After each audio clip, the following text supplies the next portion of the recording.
Hello, everyone. We are here with Chris Hurd, founder of Olive Technologies, one of C2V's Fund 2 portfolio companies. Chris, welcome. And why don't you give us the 30 seconds on what Olive does before we start to grill you? Sure thing, Matt. Thanks a lot. Olive is a software selection platform. So we help companies evaluate and make decisions on technology purchases, both big and small. This has traditionally been done very manually, either internally or via consultants on spreadsheets, and it can take 9 to 12 months, and around 70% of implementations fail. With Olive, that 9 months is becoming 2 months, and that success rate is going from 30% up to 60, 70%. So helping companies make better decisions on technology faster than ever. Awesome. Thanks, Chris. Great. Well, let's jump into it. We'll go with a few questions here around your life as a founder thus far, and then we'll dig really deep on who's the Chris behind the Chris. Need a better tagline for that one. Sure. We're workshopping it. All right. Starting off with, so all founders, remind me, is this your first proper startup, right? It's my first proper venture. I ran a small portable cocktail bar in the UK. There was like 3 bartenders, and I kind of ran that. We did Indian weddings. So that was a business, but it was very much just to pay the bills. Lots of men on elephants? Not as many as I'd hoped for. Okay. Some stories though. One day we'll dive into it. Oh, absolutely. I'm sure. Awesome. Well, all right. So, startup or not, I've found that most entrepreneurs, they've had most startup founders, I should say, have had some sort of entrepreneurial bug that's always been there to some degree. So first question is, what is the worst business idea that you've ever actually considered pursuing? And by considered pursuing, I mean, like, it could be as little as I pitched it to a friend before he, laughed at me and I didn't go any further. So I'm going to give you 2 answers. I had a really great business idea that we couldn't name very well, and then we gave up. We were, when we first moved to Vancouver, actually Dan and I, who's my current co-founder, we had this idea to connect with all the bike couriers in the city and see if they would deliver stuff to people or pick stuff up or do their laundry or whatever. And as we got into it, we realized Postmates was just starting in the US. Well, we weren't aware of it. So we're going to build this thing that basically became DoorDash, Uber Eats eventually. But we didn't know what to call it, so we called it Guy to Go. And we realized that the name of that business could have been really effective in other businesses, but not in sort of what we were looking for. So it wasn't really the worst. It was a great business idea, but just an example of our branding chops. Guy to Go was like the best name we could come up with. So that was a terrible business. I'm not going to say who this was, but I was pitched a really bad idea once by someone within my family. And they suggested, Chris, you're into tech, right? You're like, you know apps and stuff. I've got this really good idea. And what it is, it's an app that you can scan to see if you're pregnant. So it's like a pregnancy test, but on a phone. You scan your stomach and you can see if you're pregnant. I said, oh, yeah, I can see that would be a really useful. How does it work? It wouldn't have to work because people love stuff like that. So they just buy it. So, okay, cool. Sadly, probably ideas just like that have actually probably been funded and may sit in the App Store as we speak. This is true. But anyway, yeah, be careful what you buy in the App Store, folks. Awesome. So next question I was going to ask you, and you may have just answered it, but what the business idea, past business idea of yours that you did not run with, but wish you had because somebody else did it and it just crushed? Was that Guy to Go with a better name? Yeah. I mean, it was interesting. What was interesting was that I think startups are 5% the idea, maybe less. And all the rest is execution and ability to build a business. And so at the time, I was very immature in my career, as was Dan. And while the idea was really clearly, as DoorDash and Uber Eats have made a killing, Dan and I just weren't ready to run a business. We know what we were doing. We'd had very little sales experience at the time. Dan had a very little engineering experience. And so we just weren't the right people to build it. And I think it really helped me understand why investors are always talking about team when it's early on, right? Team is so important because we just weren't the right people to do it. And I think I say that to people who come to me for mentorship and ask, oh, I want to be an entrepreneur, I want to do this, etc. I always say, do you feel like you've had enough career experience or work experience in that field to understand that pain in and out before jumping in? Because without either understanding the pain or having at least some level of career experience in business, it can be really, really, really hard to start. So I think for us, I often, after a few beers, we'll have a go at Dan because I blame him, of course, for not pursuing the business. But realistically, it wasn't the right time for us anyway. Yeah. Well, there's something to be said too, I think, which goes to your point about experience for having actually lived the problem that you're setting out to solve. We found that those founders tend to be more successful just because they, when it comes to user experience and sales and everything else, they much better understanding of what they're actually trying to do. Awesome. All right. So as a first-time founder, biggest positive surprise so far? I was going to say there's like a stack of bad surprises. Well, we're going to get to that. We're going to get to the biggest negative next. We're going. All right. I'll dig into the positive. I think this is super self-aggrandizing and arrogant of me to say, but I would say my ability to do it has been one of the nicest surprises. I thought when we first started, there's no way I could be a CEO. There's no way I can run, all these different departments. I'm a sales guy. I can run sales teams. That's it. But yeah, it's been surprisingly, it's challenging. It's really, really difficult. It's been the hardest thing I've ever done, 100%. But being able to do it has been great. I think that's one of the, I kind of surprised myself in that. Yeah, I guess. That actually sounded more humble than I think you thought it did. So, all right, give me the biggest negative, or if you have to pick a top 2 or 3, negative surprises. Yeah, health. I think it's probably my number one. I'm getting back on track, to be honest with you, but yeah, there were a couple of years there where it was just the inability to spend time on health has been crazy. Like, I love that I'm spending so much time working on the business. I'm always thinking about it. It's amazing. I'm really passionate about it, but you push out so many other things from your life to focus on this. And so that has been, I think, the biggest surprise is just how many gene sizes I could go up in 2 years.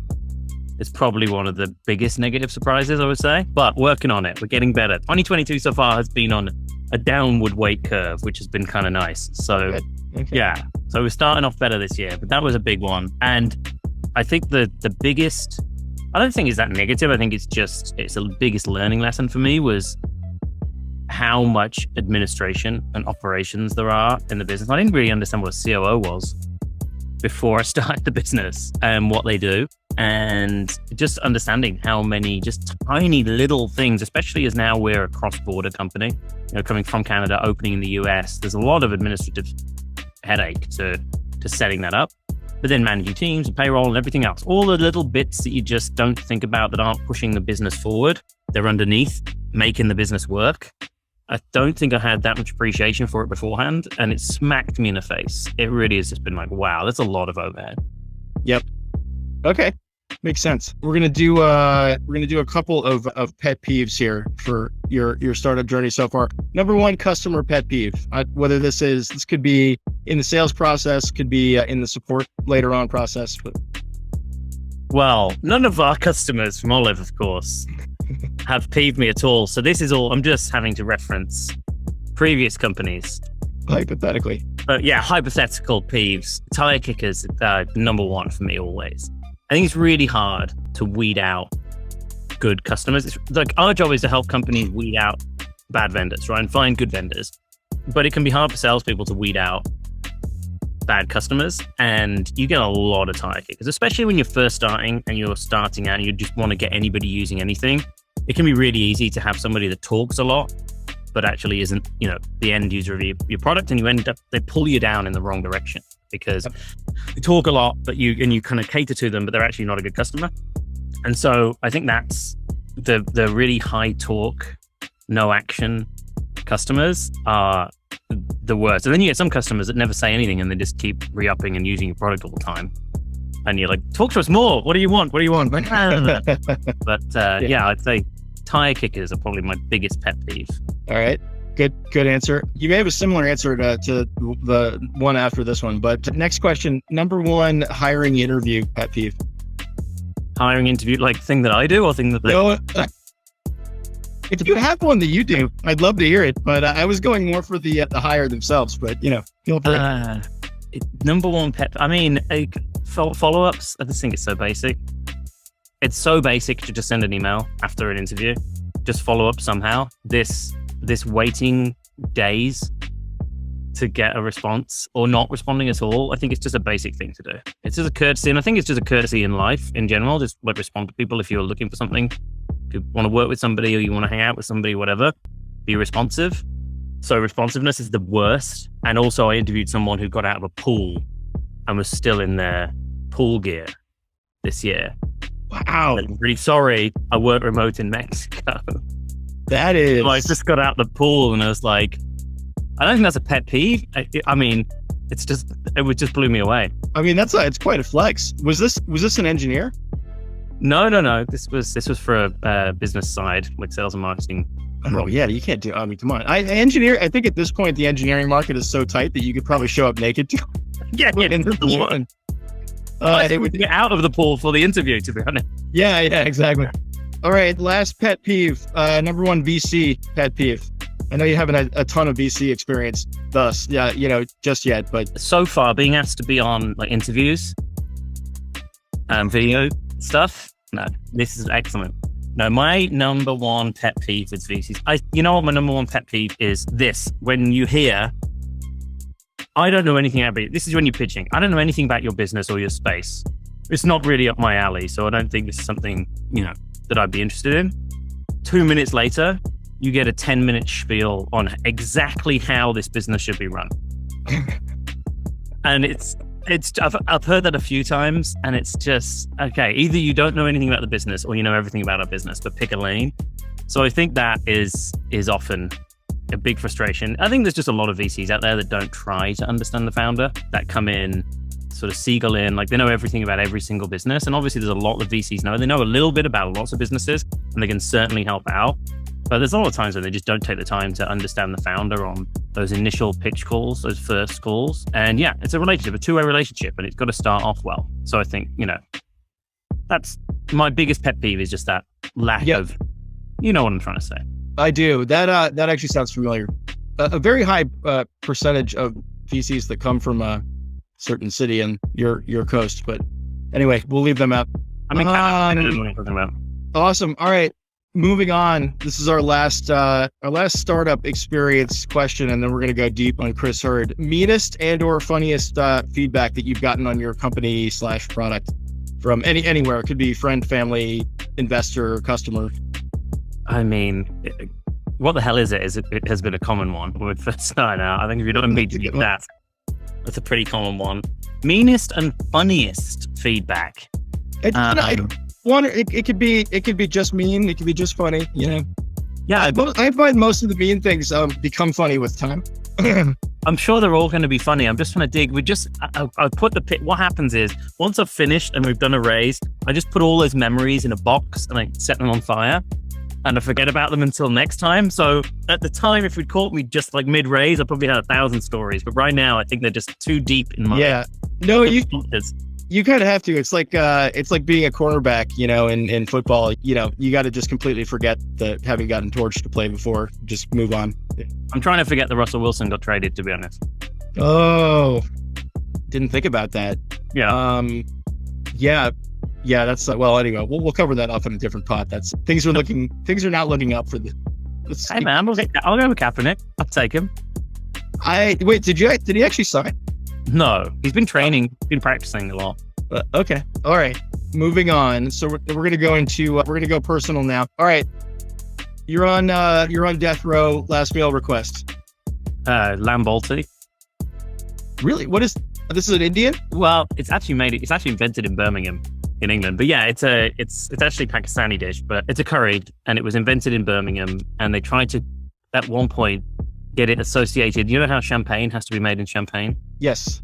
They applied for baltis to only be made in Birmingham, otherwise they can't be called a balti, and that just got thrown away. But it's my hometown is Birmingham, and we have a big Indian Pakistani community, and so curry is what I grew up on. Yep. And lamb balti is my jam. I can't deny it. That's it. Lamb balti. Really? Is there a comp of a more mainstream curry dish that I would know, or is it just you just got to try it?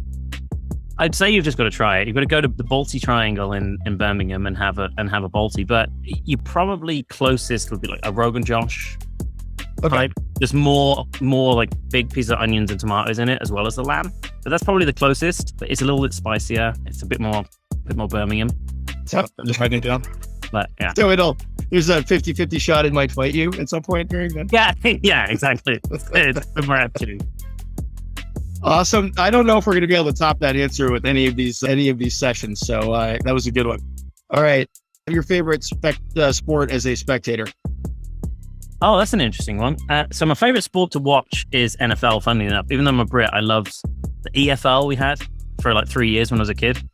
And so it got me hooked. And so I really enjoy the NFL, but it's also $300 a ticket. So more often I go to baseball games. And while I'll sit in an NFL game and stare at it and watch it, same as football at home, like I'll watch the game. Yep. Baseball, I'll watch maybe an hour, 45 minutes. But I just really enjoy being in the stadium because it's the opposite experience to a football game at home. Football game at home is just aggressive, like all blokes shouting at the game, getting angry, just watching the game, doing nothing but the game. And then baseball is just a bunch of families and people from the city that you can talk to. Everybody's chatting, having fun, and it's just a great day out. So I'd say guys are coming by with hot dogs and beer, and you can't even leave your seat during a football match or English football match. Yeah. Yeah, I like it. Favorite sport to play? Well, I wasn't very good at sport. I was on the chess team at school, so I was that kid. Enough said. We can move on. No, go ahead. Well, I quite enjoy cricket on the beach. Cricket's good. You can just set it up, and you can like a few of you in the water, so a few of your fielders in the water, and you just smack it into the water and jump in the ocean. The sound of this. I played baseball growing up, a lot of baseball growing up, and I've always been curious if I could actually figure out cricket. It's really different. I've tried baseball. It's really different. I mean, pitching and bowling are two completely different things. Yeah, because you're bouncing it off the ground. I have no idea how they get balls to like dip and swerve in the middle of the air. Pitchers are crazy, but the bat is similar. If you're doing like big slogs, you can do it with a cricket bat. But it is right. But it's more of a it's a little bit. It seems like a slightly different swing though. A little more protective. A little more. Well, yeah, that's why it goes on for 5 days, because sometimes people just won't hit the ball. They'll just stand there. You don't get out if you miss it 3 times. You can just stand there all day and just never actually hit the ball. So it's good. I mean, we can chat cricket. We just lost one of our greatest. Shane Warne passed away last week. So I need to give a shout out to all the VCs and the investors that are watching this that want to learn about cricket. Have a look at Shane Warne. He's one of the greatest. Okay. I would be surprised if a single one of them actually knew who that was. So. Well, Google it. There you go. All right. What is your least mainstream hobby? So most kind of what you would consider to be the most off the wall hobby you have. Let's assume you had time to have hobbies. Yeah, I was going to say I've built a business before you started a company. Yeah, I like doing lots of things. I played poker professionally for a while. I was a stand-up comedian for a while, for about 1.5 years in the UK. I have a world record for cocktail flair bartending, so I'm quite good at juggling bottles. What's the record? And it was the largest tandem flair routine in the world. So 101 of us in Covent Garden in London did a big tandem routine. So it's all the same moves in unison. Wow. So this is basically like the movie Cocktail. You got it. Yeah. All right. We can stop right there because right now we need to figure out at some point here, it might have to be post-exit. We'll figure this out, but we're going to a beach. You're going to teach me some cocktail moves and we're going to play cricket together. That sounds amazing. I can't wait. Awesome. All right. You have a table for 4 and you have access to any person living or dead. Who are the 3 people that you invite? My wife. A terrible answer. All right, keep going. Well, I wanted to experience it. If I get to pick anybody, okay. So she should be there, I think. Which leaves me with only 2. So I'm going to go David Attenborough as one of them, and then I guess I have to pick a dead person. I'd probably Prince because it'd be just bizarre. It wouldn't be the most fun dinner with David Attenborough and Prince, but it'd be interesting, I think. Yeah, I mean, you never know. I don't know if you're a Dave Chappelle fan, but have you seen his thing about playing? Okay. Who knows? It could get weird in a fun way. You could end up playing pick up hoops with Prince. What's the guy's name that did Mallrats and Kevin Smith? Kevin Smith. Thank you. Have you ever seen him talk about when he went to make a documentary about Prince? No. Watch that video. It's about 10 minutes long, and it is the most bizarre stuff ever. Yeah. Awesome. I can imagine. All right.